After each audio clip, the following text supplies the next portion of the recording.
chaos. No one in today's modern, rational world likes chaos. For thousands of years, humanity has made titanic efforts to avoid any development of events in which people are surrounded by unpredictability, confusion, and lack of order, synonyms of the word chaos. After living on Earth for such a long time, people have come to the conclusion that the main criterion for a calm, happy, and fulfilling life is safety. And this applies to every sphere of human life, including aviation. At first glance, aviation would seem to be many times more dangerous than ground transportation, at the very least, because Newton's law, and with it, the force of gravity, has not been repealed. If a car engine stalls on the ground, it simply comes to a stop.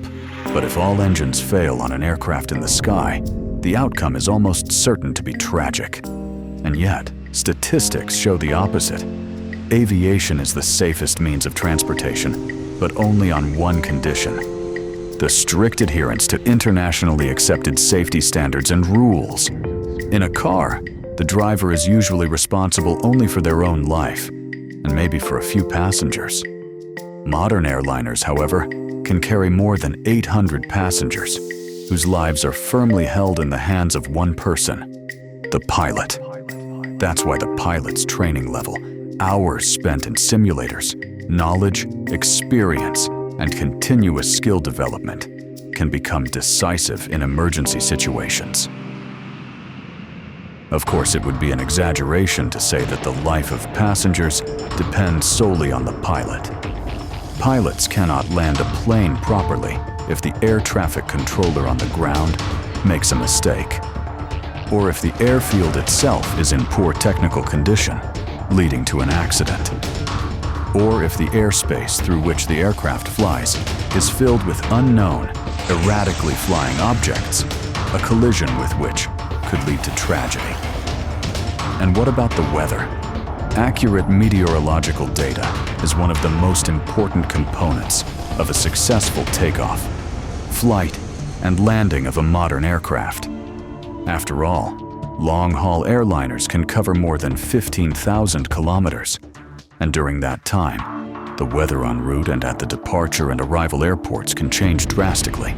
We must not forget the technical component either. It's not for nothing that a modern airliner is called a work of art. Millions of parts and assemblies require certification testing, constant maintenance, and repairs. And these repairs can only be performed by qualified specialists, experienced engineers, who, like pilots, must continuously improve their knowledge, because the aviation industry does not stand still. There are still many other factors that critically affect whether any inhabitant of planet Earth can safely cover thousands of kilometers through the air. But even now, it's becoming clear that this field of activity cannot be chaotic. It requires meticulous structure to achieve maximum efficiency and, most importantly, safety. Credit must be given. This understanding did not come with our generation, but with the generation of our grandparents back in the mid-20th century. The Second World War was a powerful catalyst for the technical development of the airplane. A vast network of passenger and freight carriage was set up during this period. But there were many obstacles, both political and technical, to evolving these facilities and routes to their new civilian purposes. Subsequent to several studies initiated by the United States, as well as various consultations it undertook with its major allies, the U.S. government extended an invitation to 55 states to attend an international civil aviation conference in Chicago in 1944. On behalf of the United States, I offer a hearty welcome to the delegations of the 51 nations represented at this International Conference on Civil Aviation. And on December 7th, 52 states signed a new Convention on International Civil Aviation, known globally as the Chicago Convention. This landmark agreement laid the foundation for the standards and procedures for peaceful global air navigation. It set out as its prime objective the development of international civil aviation in a safe and orderly manner. and to organize and support the intensive international cooperation required for the emerging global air transport network. The Chicago Convention became the basis for the establishment of a specialized agency in 1947, the International Civil Aviation Organization, ICAO. The air has become a major means of world transport. The pooling of contributions from many countries has made it possible. Flight has been made safe, swift, and sure, and public confidence and appreciation have shown themselves in a steadily growing traffic. It was a truly colossal event. At last, an organization had emerged that developed policy and standards, conducted compliance audits, research and analysis, provided assistance, and built aviation capacity through many other activities and cooperation among its member states and stakeholders.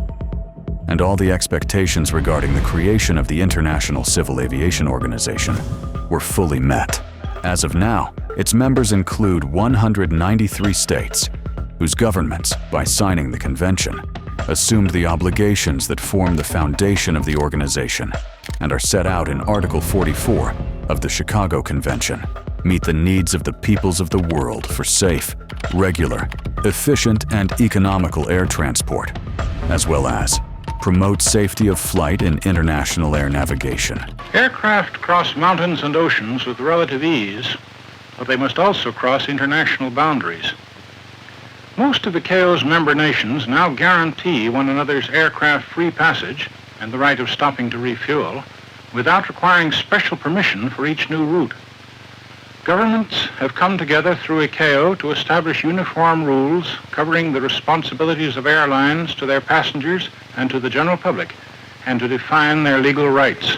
And in over 80 years of its existence, ICAO has gained such significant influence in the world of aviation that any air carrier or state strives to strictly adhere to the standards and recommended practices issued by the organization. After all, violating them can lead not only to tragic consequences, but also to enormous reputational, economic, and financial risks. And when such a violating state emerges, it would seem there is nothing easier than to apply appropriate sanctions within the framework of established procedures. However, over the past 10 years, the International Civil Aviation Organization has, in a strange way, ignored blatant violations of the principles of the Chicago Convention by one of its member states, exposing not only the citizens of that state to tremendous danger, but also the air carriers of other countries and their citizens. And in this video, we will try to understand why.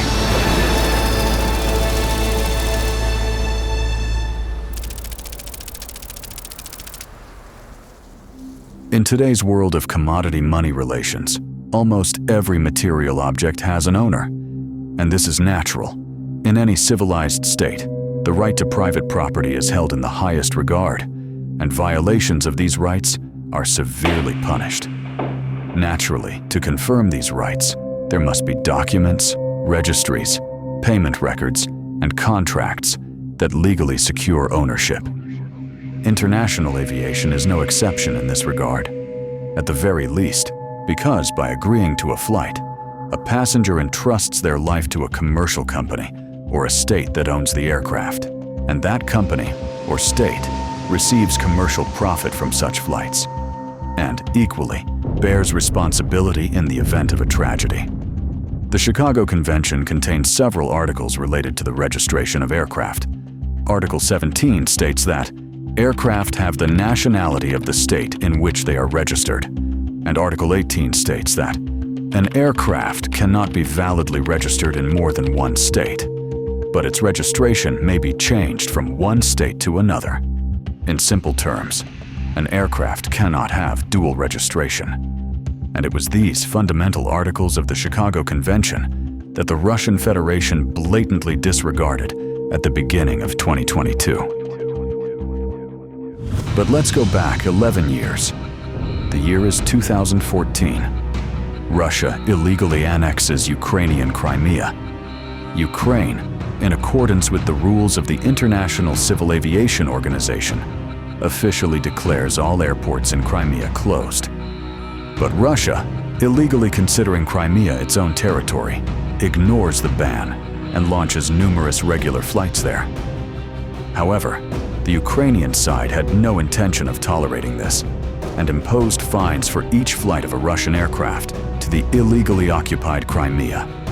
It was clear that Russia had no intention of paying these fines, but once the total amount exceeded $100 million, it became impossible to ignore. If the fines remained unpaid, there was a real risk that airline assets, namely aircraft, could be seized. While it would be difficult to reach aircraft operating solely within Russia, planes flying international routes and landing in other countries could be exposed to potential seizure. And this was something Russia absolutely could not allow. So a brilliant solution was devised: leasing. Russian airlines stopped buying aircraft directly. Instead, they began leasing them from companies registered, for example, in Ireland or the Bermuda Islands. And although these planes were used commercially by Russian carriers, they were officially registered abroad, and thus no one could physically seize them if a court ordered an arrest. The Russians continued flying freely, mocking the entire world and the International Civil Aviation Organization. Thus, by early 2022, Russia had over 700 aircraft under foreign leasing agreements, and this situation could probably have continued indefinitely had Putin not decided to start a war on the European continent by launching a full-scale invasion of Ukraine. It seems that for all the aviation industry bureaucrats, Putin's monstrous idea really did come as a surprise. Otherwise, they might have prepared for it somehow. After all, it wasn't hard to guess that the whole world would begin imposing sanctions against Russia. First, we are shutting down the EU airspace for Russians. We're proposing a prohibition on all Russian-owned, Russian-registered and Russian-controlled aircraft.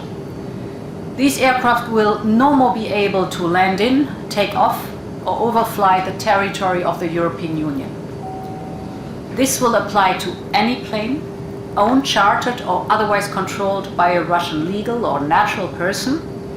So let me be very clear. Our airspace will be closed to every Russian plane, and that includes the private jets of oligarchs too. Emergency measures had to be taken, and at that point, legality no longer mattered. The Russian Federation made a bold move.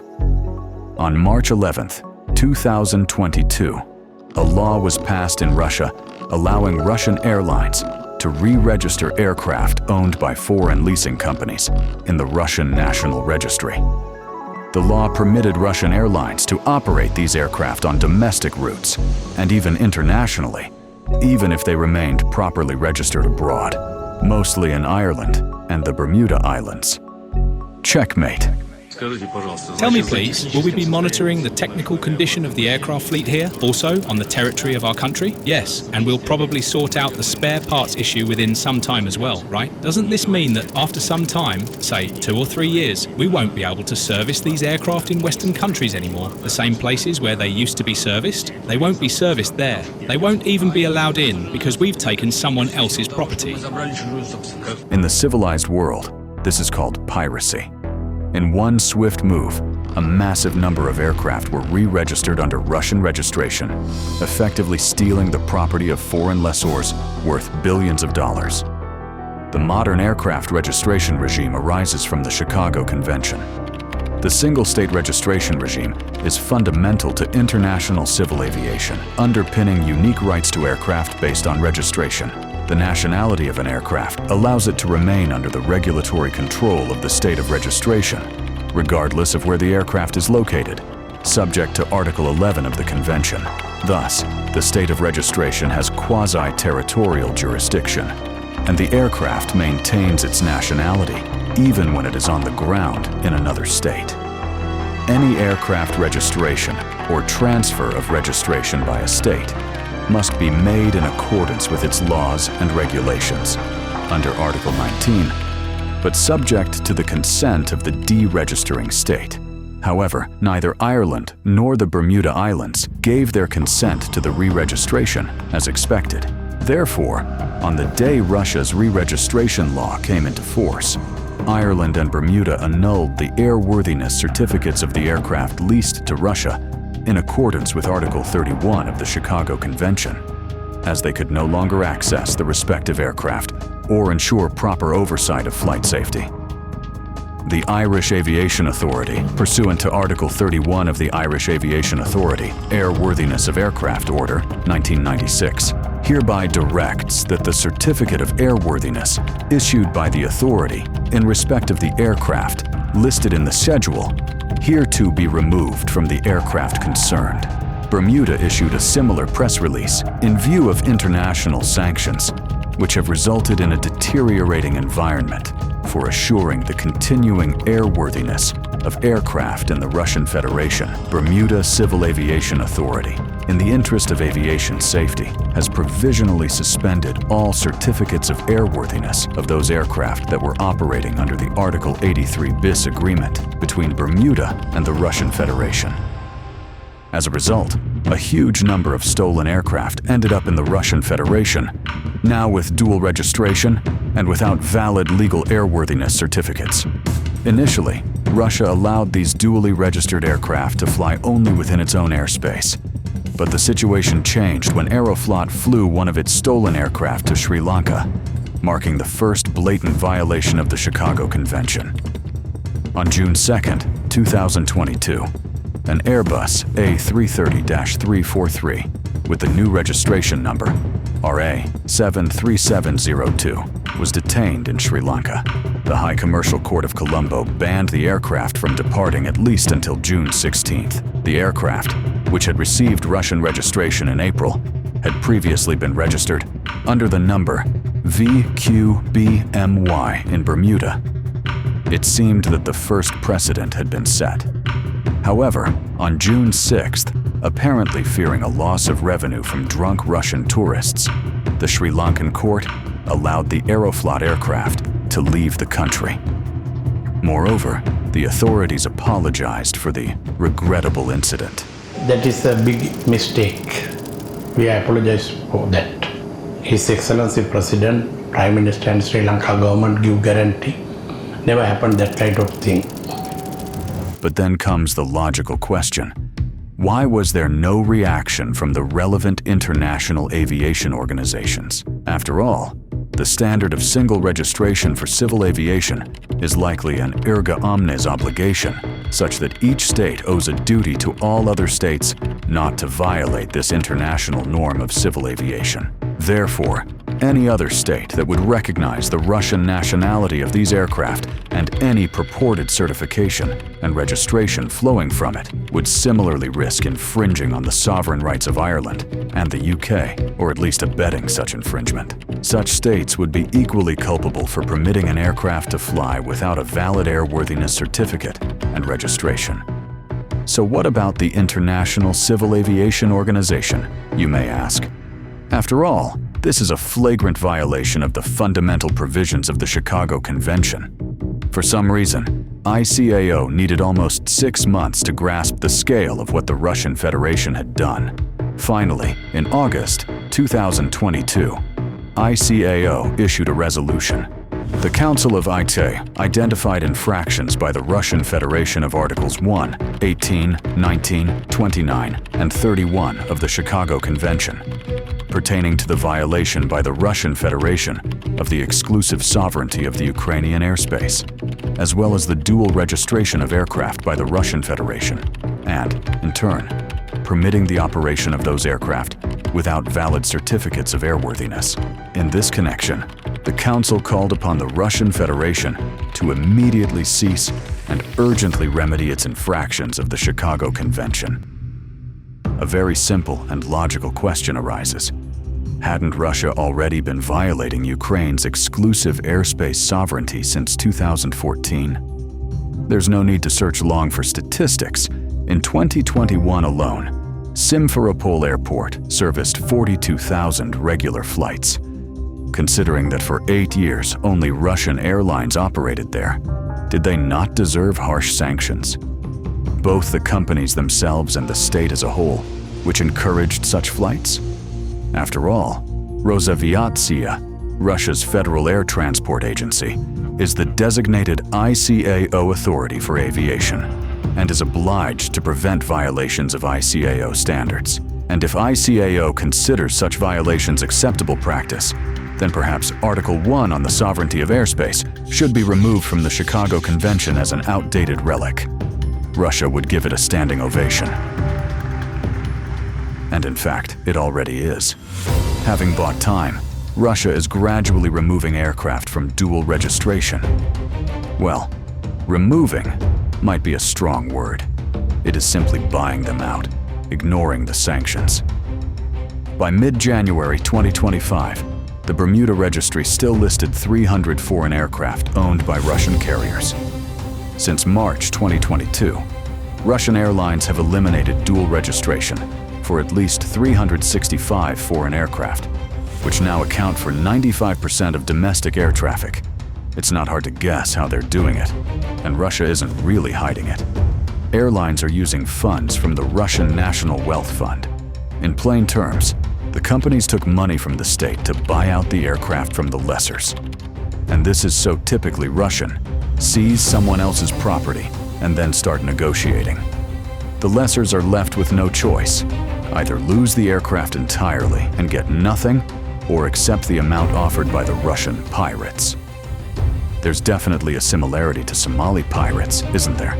Only the honest and civilized approach is completely different.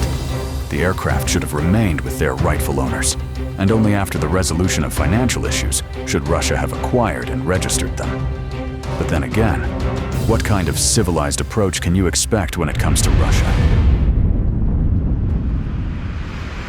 November 17th, 2013, at 14:25, a passenger Boeing 737-53A, Flight U-9363 of the airline Tatarstan, takes off from Domodedovo Airport, en route from Moscow to Kazan.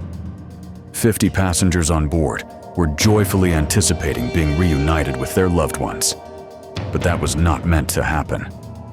At 15:23, during the landing approach at Kazan Airport, flying at a speed of 450 kilometers per hour from an altitude of 700 meters, the aircraft crashed almost vertically into the ground.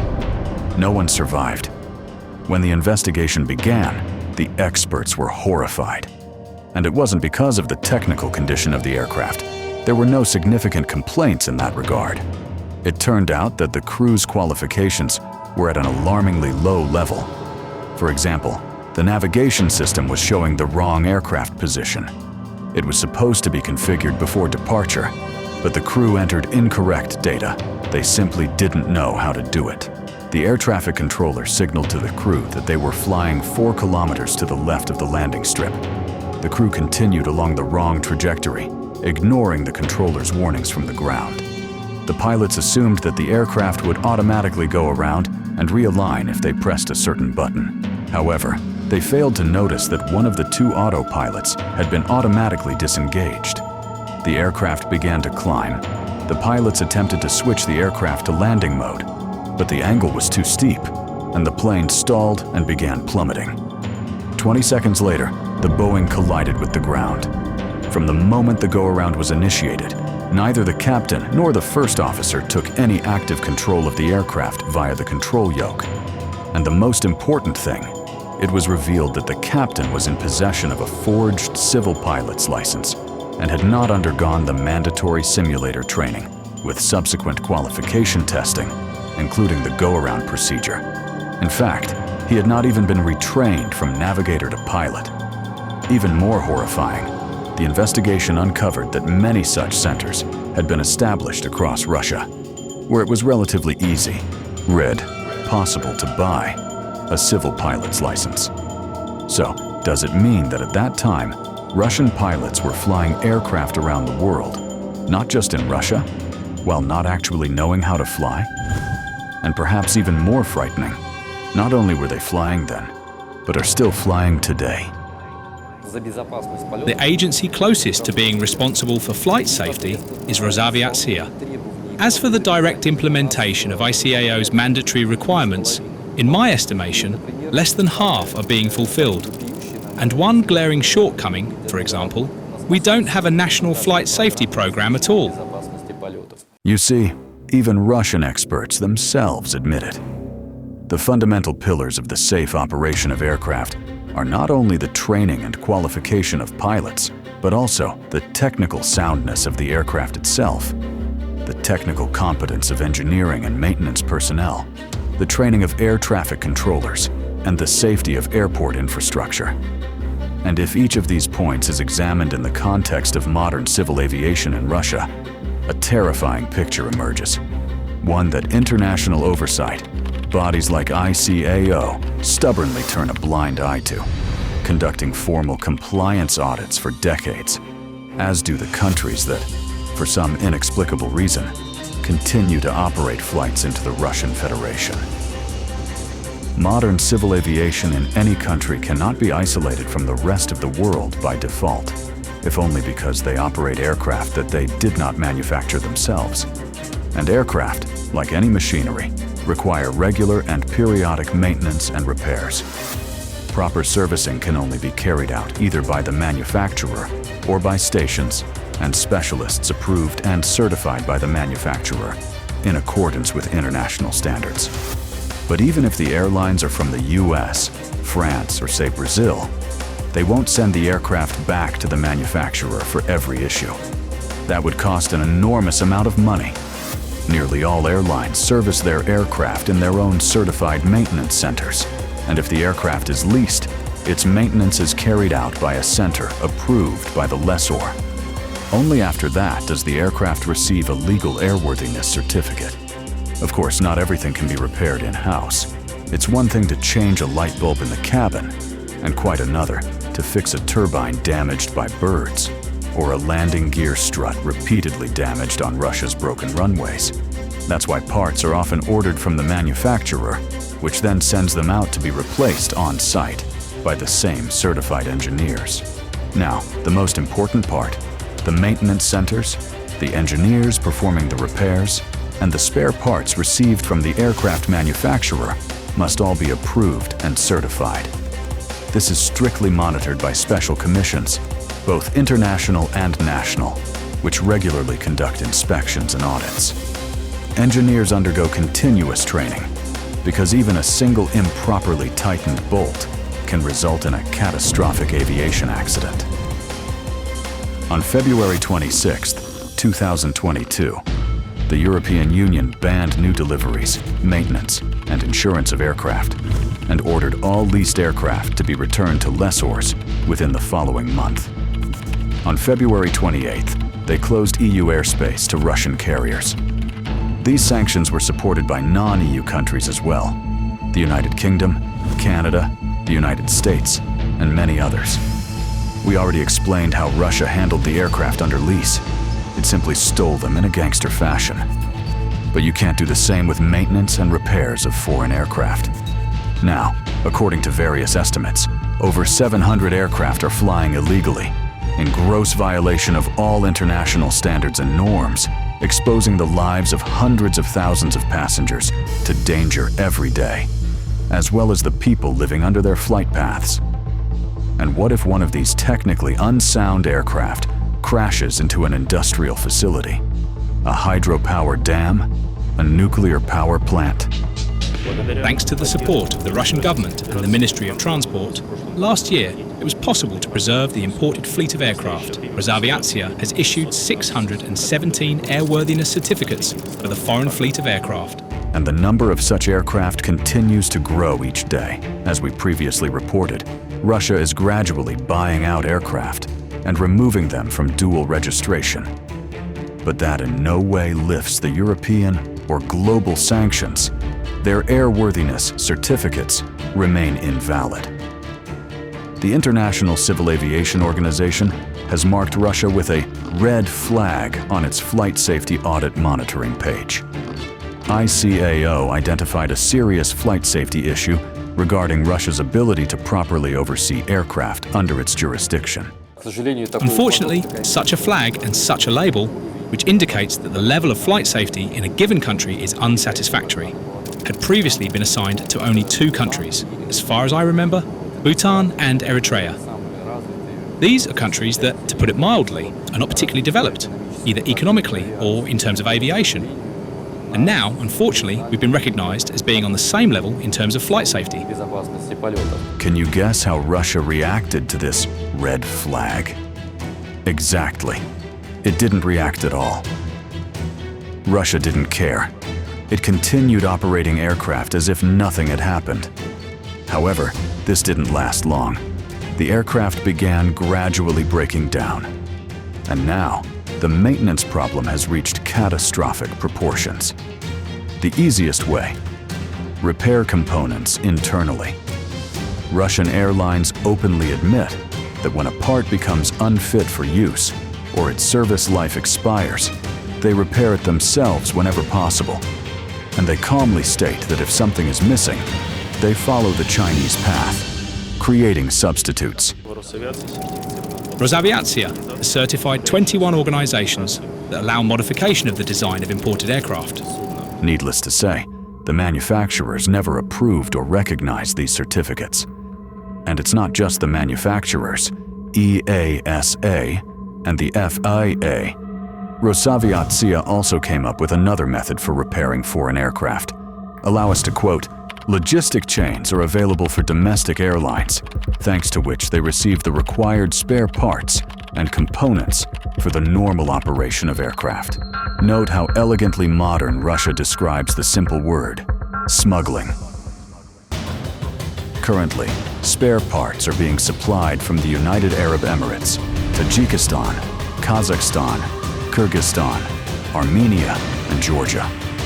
Moscow is also trying to expand the list of supplier countries, particularly involving Malaysia, Singapore, and Indonesia. The most interesting part, everyone knows about this. The aircraft manufacturers, the international regulatory bodies, but no one is trying to stop it. And this is the reality. There is always a gray and black market, and there are always those willing to profit. And the profits are substantial. For Russian airlines, the cost of spare parts has at least doubled. And most importantly, there's no guarantee of quality. Even in Russia, they openly admit it. A lot of parts are being supplied through parallel import that are unfit for use, uncertified, used, simply not usable. Is that true? I think it's a matter of desperation. Information like this, for example, I saw it with my own eyes. Before, in any airline, parts were delivered with proper documentation. There was a certificate, there were papers. Now it's just a plain white box. Here's the part. Whether it's counterfeit or not, no one says. The plane is flying, thank God. But not all spare parts can be obtained this way, even with difficulty. The most pressing issue is engines. If they fail, quick repairs are impossible. Of course, for a certain period, it helps that in some cases, repairs involve replacing specific modules. But some of those modules are extremely difficult to find. That's why Russian companies are buying up engines with remaining service life all over the world. But everyone understands, a catastrophe is looming. Because Russia has a relatively modern fleet, and finding modern engines, or even modules for them on the black market, is a serious challenge. It is known that Russia even tried to establish cooperation with Iran, which has been under sanctions for 40 years. But they themselves later realized this was a bad idea. First of all, Iran has plenty of its own aviation problems right now. Second, Iran operates an outdated fleet of aircraft. Third, the scale of the aviation markets is incomparable. Sourcing parts or repairing 20 aircraft versus 500 is a massive difference. And so, many Russian airlines have turned to extreme measures: cannibalization. According to some reports, around 30% of Russia's aircraft fleet is now being repaired by stripping parts from other aircraft. Yeah, sure. The question is, of course, when the grounded aircraft will be taken apart and used as spare parts, and for how long that can last and replace safety repairs by the Western companies.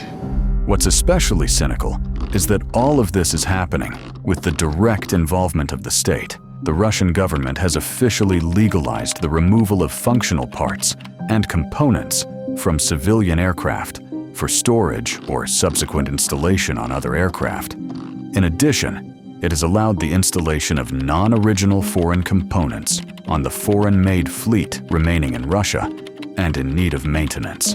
That is, parts not specified in the operational documentation of the manufacturers, Boeing, Airbus, Embraer. Aircraft cannibalization is thriving here now, on Boeings and Airbuses. The same thing is happening with our own planes.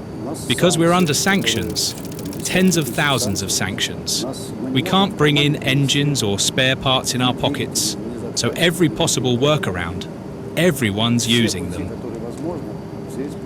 How long can this aircraft cannibalization go on? A year? 2? 3? I think we can probably last another 3 to 5 years. But with the vast size of this country, it's practically a death sentence. The Russian pilot was wrong. Everything happened much faster. Here are examples of incidents that occurred in just 1 month of 2023. December 1st, an Aeroflot Airbus A321 landed in Pulkovo due to a problem with the air conditioning system. December 2nd, another Aeroflot Airbus, a 321, made an emergency landing at Sheremetyevo after failure of the left engine. December 6th, smoke developed on board an Aeroflot Boeing 777 as a result of a short circuit. December 12th, a Boeing of another carrier flying from Krasnoyarsk to Phuket was unable to depart twice due to technical malfunctions. On the morning of December 18th, an Aeroflot Boeing 737 flying from Moscow to Yerevan made an emergency landing at Sheremetyevo Airport. The pilot decided to return to the point of departure due to a malfunction related to the nose landing gear. And the cherry on top, an incident that occurred 3 months earlier. On September 12th, 2023, a Ural Airlines Airbus A320 landed in a cornfield in Novosibirsk Oblast. Due to failure hydraulic systems, the crew decided to divert to an alternate airport, but there wasn't enough fuel. What's interesting is that even Russian experts themselves understand the full scale of the catastrophic situation in Russian aviation. Since 2000, over a span of 20 years, Russia has truly set a world anti-record for the number of fatalities in air disasters. And that happened as early as 2021, which means that most of our major problems existed even before any serious sanctions. Let us emphasize once again, the incidents listed above involved only aircraft manufactured by foreign companies, which Russian airlines are strictly prohibited from operating. And it is obvious to anyone that such accidents most often occur due to the negligent attitude of ground engineers toward pre-flight inspections of the aircraft. If you take the company I worked at for 4 years, there were cases where a plane would turn around in 15 minutes. Obviously, you can't do a proper daily check in 15 minutes, but somehow it gets done. And as the aircraft captain, you just don't have time to control everything. You show up, they hand you the logbook and tell you it's been done. So you walk around, do a visual inspection, but you're not taking the plane apart. It all depends on who agreed with whom. Well, it's the Russian way. An important factor is that the software and navigation charts for such aircraft are developed by specialized foreign companies, which regularly update and modify them. But now, in Russia, these updates are no longer available. So the question is, which charts are hundreds of Russian airliners flying illegally, even to what Russians call friendly countries, actually using? The same question applies to technical bulletins issued by aircraft manufacturers following aviation incidents, discovered technical flaws, or upgrades. This kind of information is now also inaccessible to Russian airlines operating foreign-made aircraft. So why are the international aviation authorities, whose duty it is to ensure strict adherence to air safety rules, turning a blind eye to this? In 2024, Russian airline aircraft have already been involved in 208 incidents, and that's only the cases that have become publicly known. That's almost 30% more than during all of 2023 and marks a record high for at least the past 6 years. Open sources confirm at least 90 cases where aircraft that had already taken off had to return to the departure airport or make an unscheduled landing due to malfunctions detected during the flight.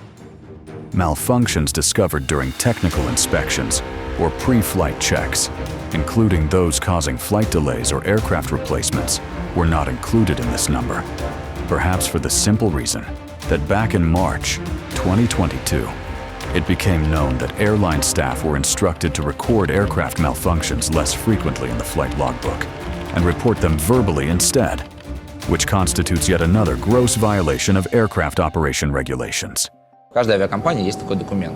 Every airline has a document called the MEL, Minimum Equipment List. It's a document that outlines the minimum set of equipment that must be operational for the aircraft to be allowed to operate commercial flights. And now, in many companies, there's talk of getting rid of it. You can fly without this and without that too. Including in my company, they say, let's remove this. There's a specific item that's still on the list, but they tell me, just fly it. It'll be removed soon, anyway, and that's considered normal.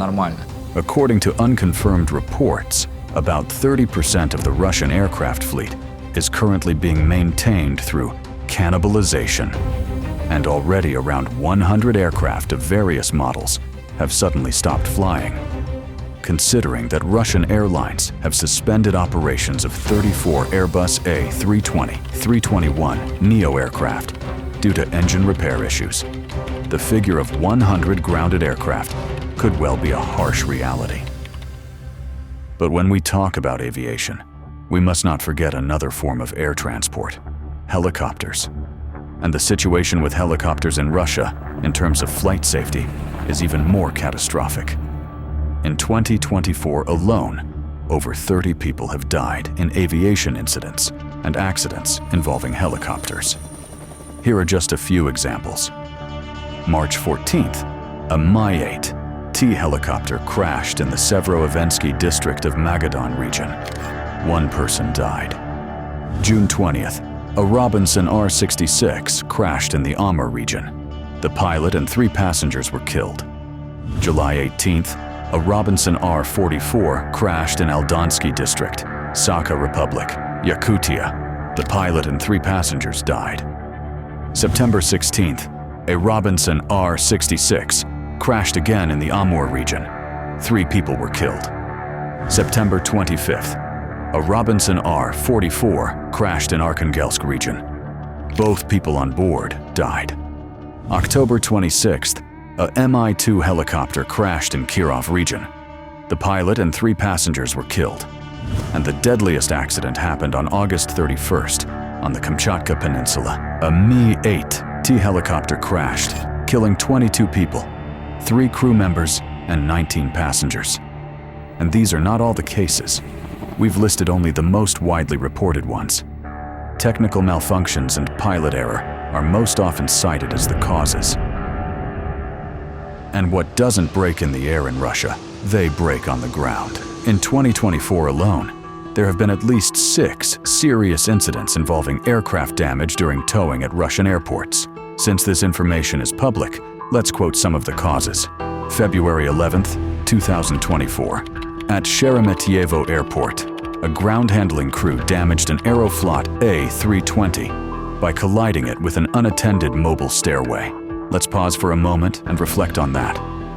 Sheremetyevo Airport, Russia's aviation gateway, an unattended stairway. June 7th.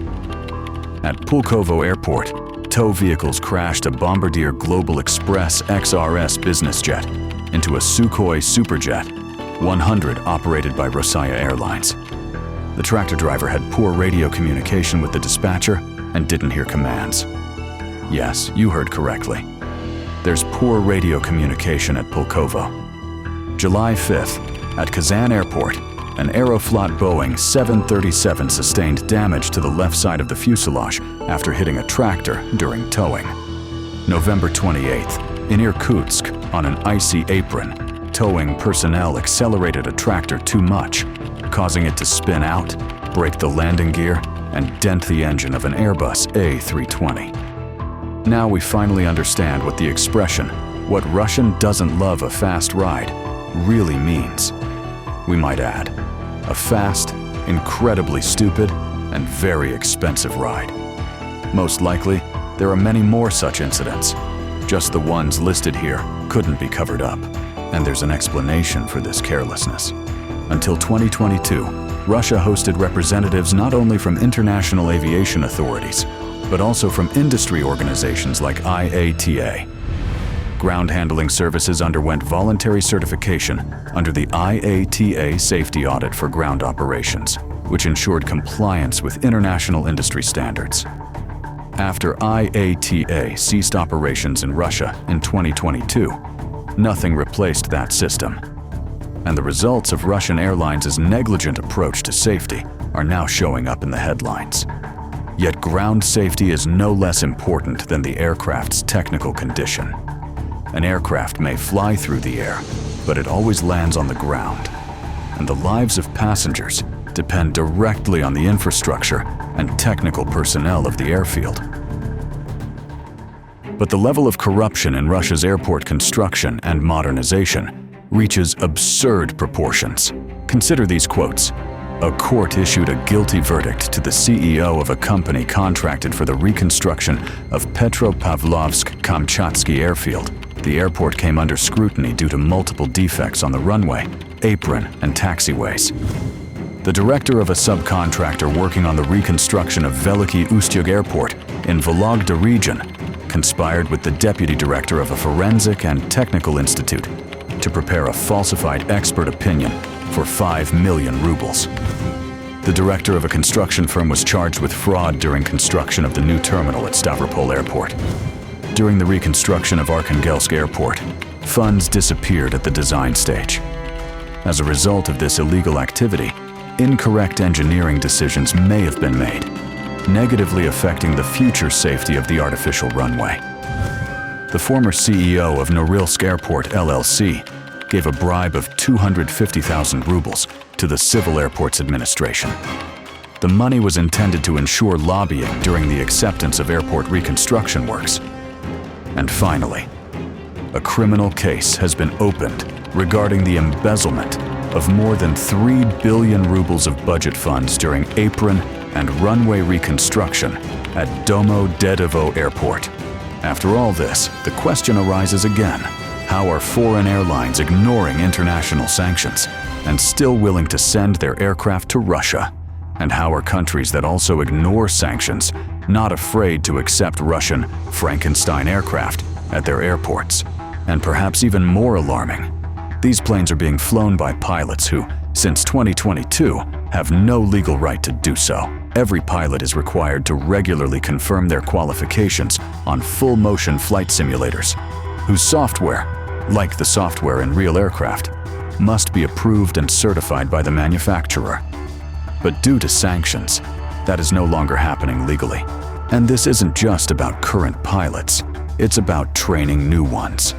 Imagine, across Russia for 3 years now, young pilots have been trained on simulators that are no longer updated after aviation incidents, crashes, or technical corrections. Then these pilots go on to operate real flights with hundreds of passengers on board. And what happened in Kazan in 2013 happens again. Low qualifications, lack of experience, forged documents. And if you think things have changed since then, you're in for an unpleasant surprise. On January 20th, 2024, a Falcon 10, flying from Thailand to Russia, disappeared from radar. The aircraft crashed in the mountains of Afghanistan, killing 2 of the 6 people on board.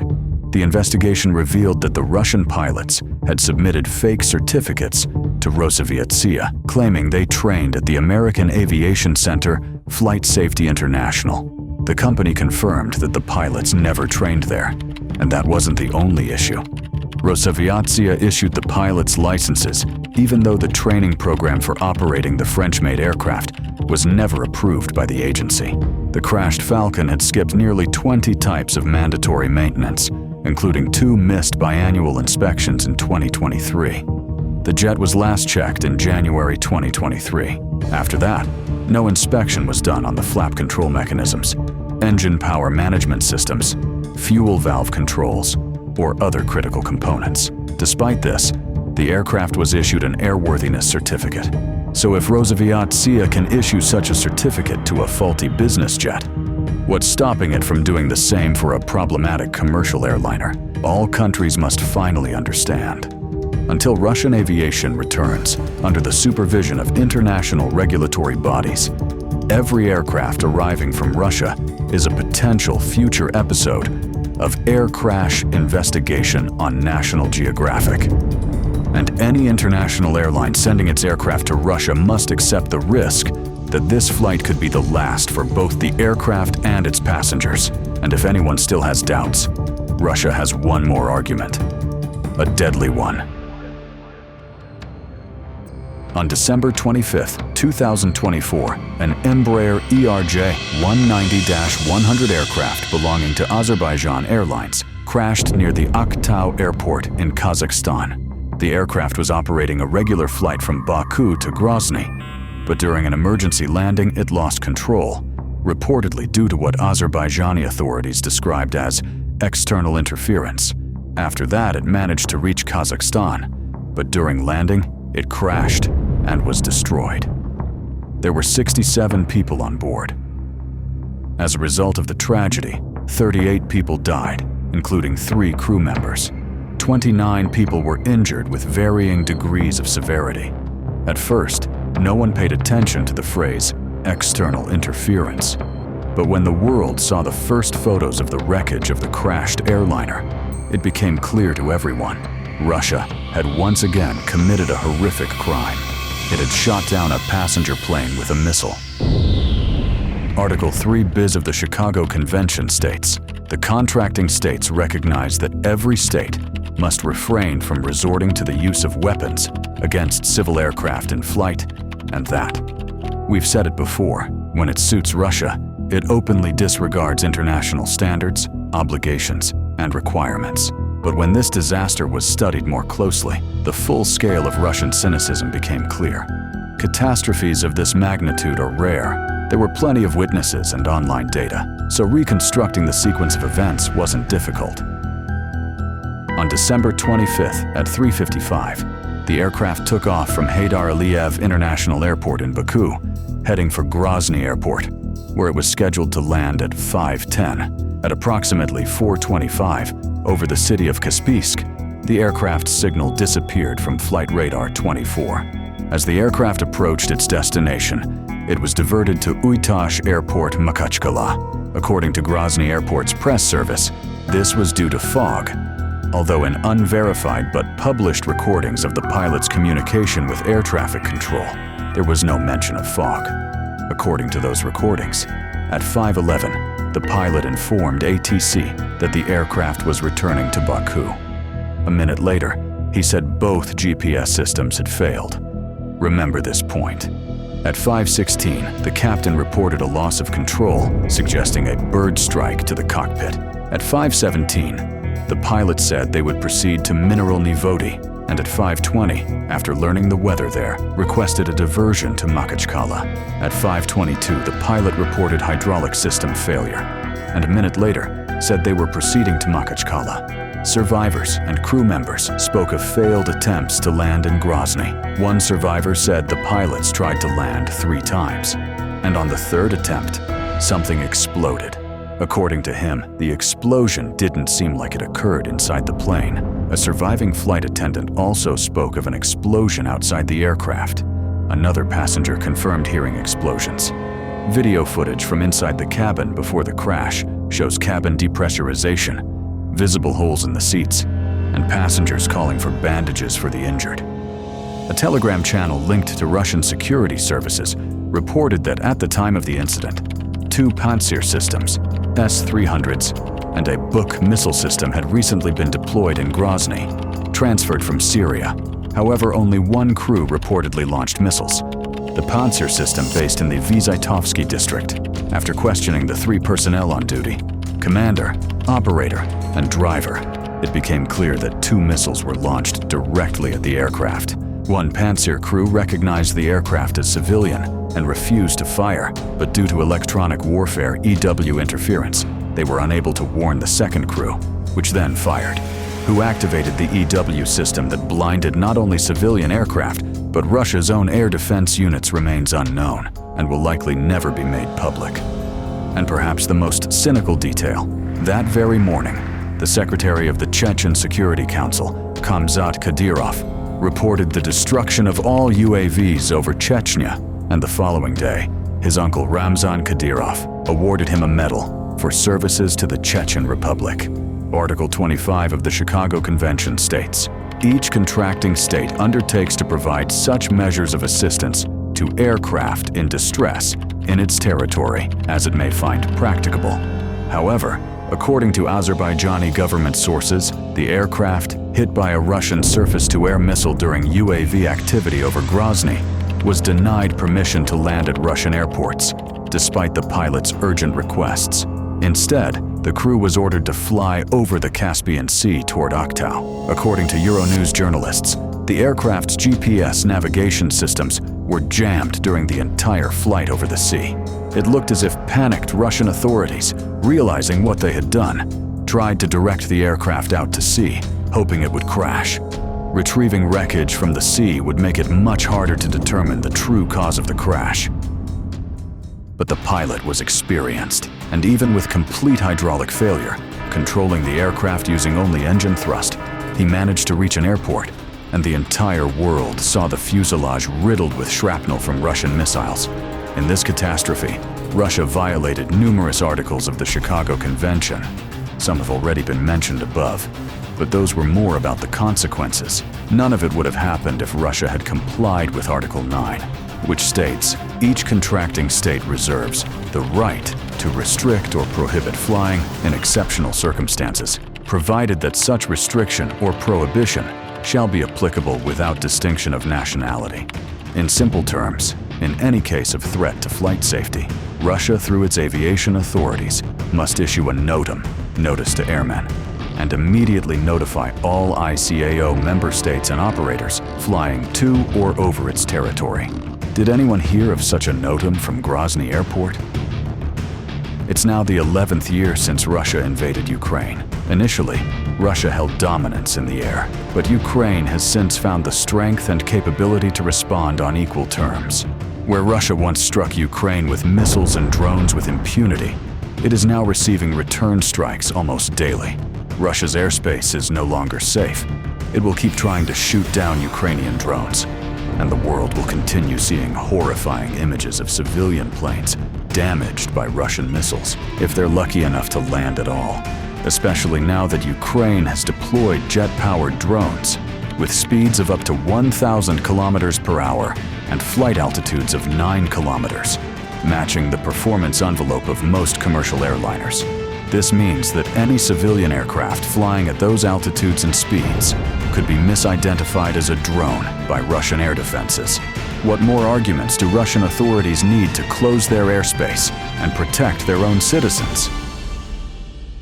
Unlike Russia, Ukraine completely closed its airspace to civil aviation. Russia, on the other hand, continues to recklessly violate international norms, occasionally activating a so-called covert plan and jamming GPS signals. But in the case of the Azerbaijani aircraft, there were no NOTAMs about the closure of Grozny Airport, neither in Russian media nor on Telegram channels.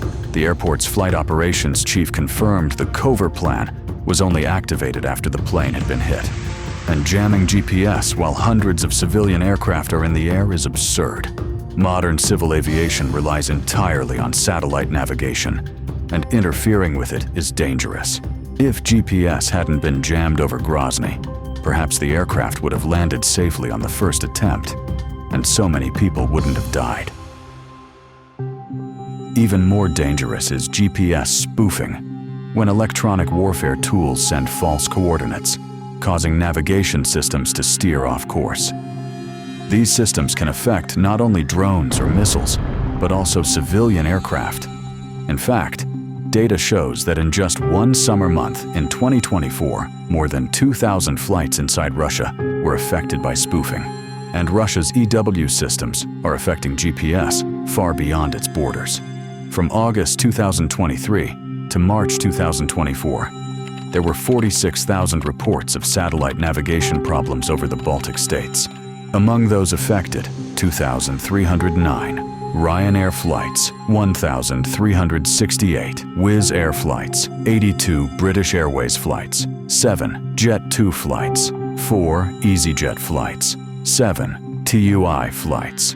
On April 30th, 2024, Finnair announced the suspension of flights from Helsinki to Tartu, Estonia, through May 31st due to GPS disruptions. The final straw was 2 Finnair aircraft forced to return to Helsinki after losing GPS navigation and communication with Tartu Airport.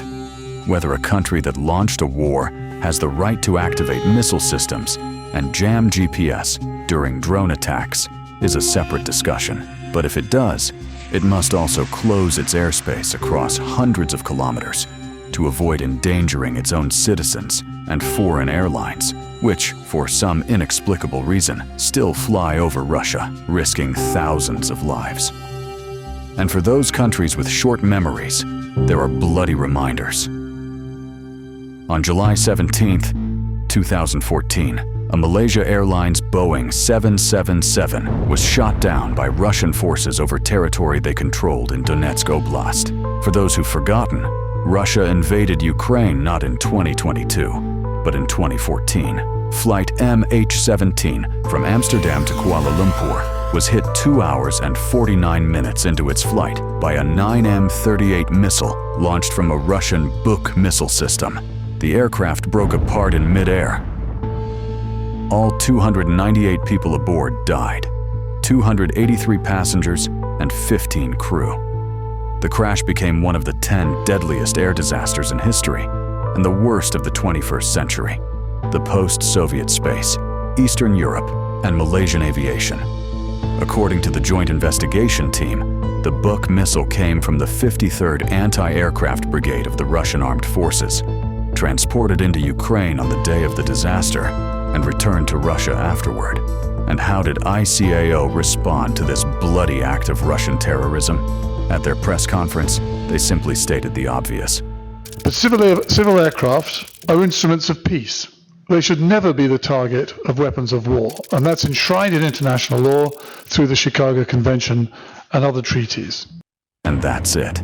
More than 10 years have passed, and yet ICAO has issued no sanctions, no condemnations, no official resolutions against the country that, with the press of a button, destroyed a large passenger airliner and still cowardly hides and refuses to admit its guilt. Bravo, ICAO. On June 23, 2022, PACE, Parliamentary Assembly of the Council of Europe, concluded that the most convincing scenario to date is that MH17 was shot down by a Russian Buk missile, and expressed that it was appalled by the disinformation spread by the Russian authorities regarding the crash, which has caused pain and suffering to the families and friends of the victims. So you're saying it wasn't a Russian missile? Of course not. Of course not. Back then, Russian authorities flooded the information space with disinformation. There was the Ukrainian fighter jet theory, with photos seriously shown on central TV channels, until the world laughed when it turned out to be photoshopped. Then came the fake Spanish air traffic controller Carlos, whom President Putin himself referenced. This is all eerily similar to the fake narratives Russian media are now spreading about the crash of the Azerbaijan airliner shot down by a Russian missile. Almost immediately, there was the oxygen tank explosion theory, which aviation experts and experienced pilots widely ridiculed. Then came the bird strike theory. Curious, isn't it? What kind of small yet powerful birds can strike from the side, puncture the fuselage of a modern airliner, and disable all hydraulic systems? And yet, it's very easy to see the similarity between the damage on the Dutch and Azerbaijan airliners, a scatter of fragmentation elements. You don't need to be an expert to understand what caused the tragedy. Both airliners were shot down by Russian surface-to-air missiles. The only difference is that MH17 was struck by a more powerful missile, hence the larger fragmentation holes. And this is where all Russian oligarchs and businessmen who prefer business jets for the sake of saving time should start worrying. Now, your lives and the lives of your loved ones are in the hands of inexperienced missile operators manning a Pantsir or Buk. Because if they could mistake a huge passenger jet for a drone, a small business jet doesn't stand a chance. To the operator, it doesn't matter if you're on the Forbes list, how much security you have, or how many billions are in your accounts.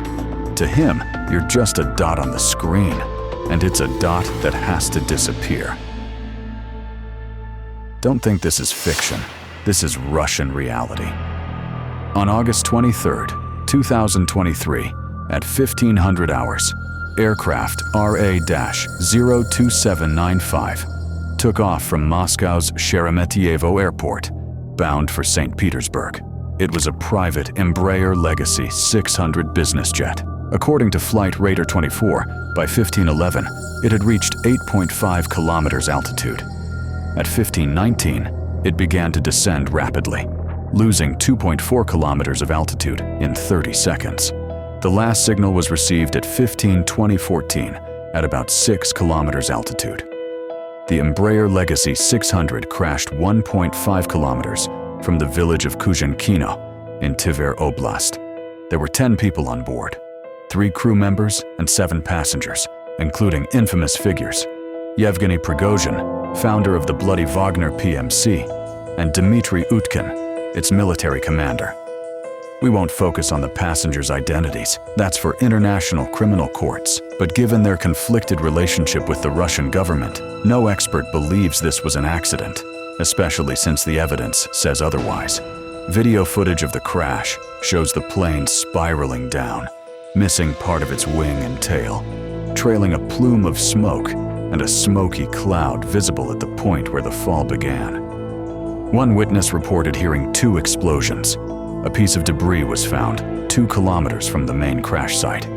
There was no distress signal from the crew, indicating either a massive equipment failure or loss of consciousness on board. The most credible theory is that the plane was shot down, leading to loss of control and mid-air disintegration. And this is highly plausible, given that the crash occurred near Putin's residence, Dolgi Borody, protected by 4 divisions of S-300 PMU-1 missile systems. And yet, why speculate? Why theorize? All we need to do is wait for the investigation results, and everything will become clear. Because Article 26 of the Chicago Convention states, in the event of an accident to an aircraft of a contracting state, occurring in the territory of another contracting state and involving death or serious injury, or indicating serious technical defect, the state in which the accident occurs will institute an inquiry in accordance with the procedure recommended by Aktau. In other words, per ICAO rules, the investigation should be conducted by the local aviation authority, in Russia's case, the Interstate Aviation Committee, with the involvement of the aircraft manufacturer, Brazil's Embraer SA. But on August 30th, 2023, the media reported that Russia, for now, would not conduct an international investigation, as it informed Brazil's National Aviation Accident Prevention Agency. Wait a second, is that allowed? So, can a country just refuse to investigate a high-profile air disaster on its territory, like the April 10th, 2010 crash of the Polish Air Force Tu-154M, carrying the Polish presidential delegation, and simply say, we won't investigate it? Everyone remembers that terrible tragedy.